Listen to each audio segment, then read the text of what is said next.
Hey, it's Clay. Welcome to another League of Legends video. I wanted to offer a quick tip, just kind of focusing on your mindset and your mentality and talking about how to improve as a League of Legends player, or I guess a gamer in general, in anything. And I think that this is an important thing.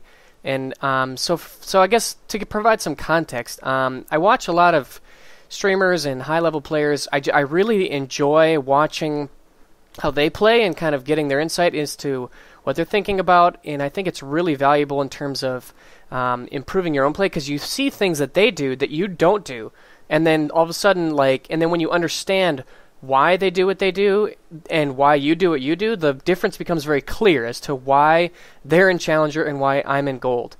And for example, I think that the same thing could apply as to why I'm in Gold and other people are in Bronze. And one of the big things that I want to focus on and talk about in this commentary is your mindset and your focus on improving your own play. This is something I've harped on very repeatedly throughout a lot of my videos, but a lot of times I'll get questions, and people will ask questions on my videos, or they'll ask me questions on chat here in League of Legends, and the way that the question is posed, it'll be something like, "Hey Clay, what do you do when you're playing mid lane and your top lane goes 0-15 and your bot lane goes 0-20?"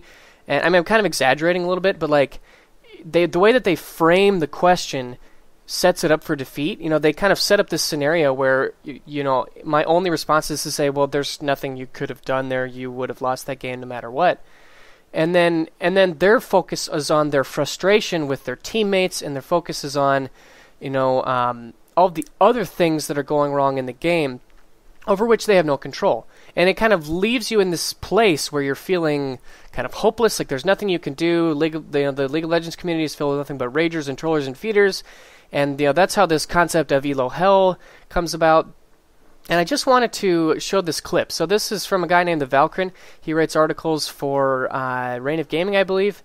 And this is from his stream. And I just want to show this little short clip and then talk about what I got from it. So he's playing Ziggs here against Zed.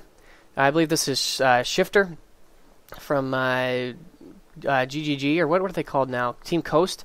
So he's playing Ziggs, and they're having a rough time. This game is not going very well. And so all of a sudden, Zed all-ins him, goes for the ultimate, goes super ham.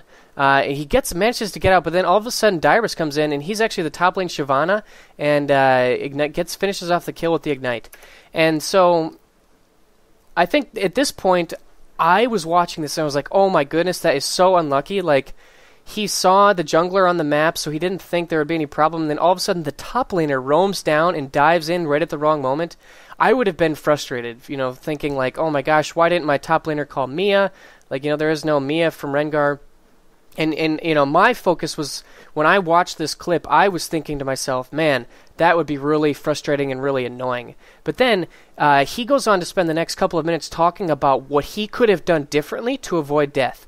And one of the things that he talks about was, he said he had this health pot right here. You can see it sitting in his inventory. He said if he would have started chugging that health pot right when Zed all-in'd him, that could have been the difference between life and death. Because if you watched, he actually only died to the last tick of Ignite. And so he said that could have been the difference between life and death. And he didn't say a single word about how unfortunate it was that the top laner roamed and that his teammate didn't help him out. He didn't say anything about how OP Shyvana is or Zed. He didn't make any comment on anything other than what he could have done differently to improve. How maybe he could have used his satchel charge differently, how perhaps he could have itemized differently, or he talked about all these different things that he could have done to live in that situation rather than focusing on all these other things that he can't control. And when I was watching this clip from this stream, it was just very apparent to me why he's in Challenger and a semi-professional player, and why I'm not.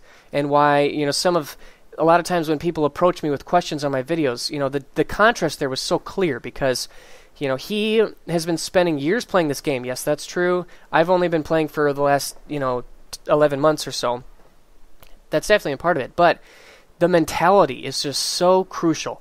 This mentality of, what can I do to improve? What could I have done differently to win in that situation? And if you do that consistently, that's how you're going to start, finding the flaws in your game and eliminating them and making better decisions, having better mechanics, and that's how you're going to climb. That's the best way to do it, is to focus on improving your own play. And so, yeah, this is definitely my biggest tip for how to get to gold or higher is to, shift your focus. There's all sorts of things. People talk all the time about playing. You got to play roaming. You got to play Kassadin, roam across the map, get a bunch of kills, and carry. And that's true. But like the biggest thing, I think that is like a second step. But the first step is having a mindset of focusing on improving your own play. Fixing your mechanics. How good is your CS? How good is your trading in lane? How good is your decision making? You're not going to improve any of those facets of your game unless you are critical of yourself and willing to look introspectively and think, what could I have done differently in that situation? Rather than in this clip, there were so many things that he could have blamed that death on, but he didn't. He chose to focus on himself, and he chose to focus on his own play. So anyways, I hope you guys enjoyed this video, and I hope that you take this tip to heart. And if you are ever in a situation where you're feeling frustrated, resist the urge to place blame on other things, but instead focus on yourself and focus on what you could have done differently to play the game differently to have a better outcome. So anyways, I hope you guys enjoyed this video. Let me know what your thoughts in the comment section down below, and I'll see you guys again soon. Bye.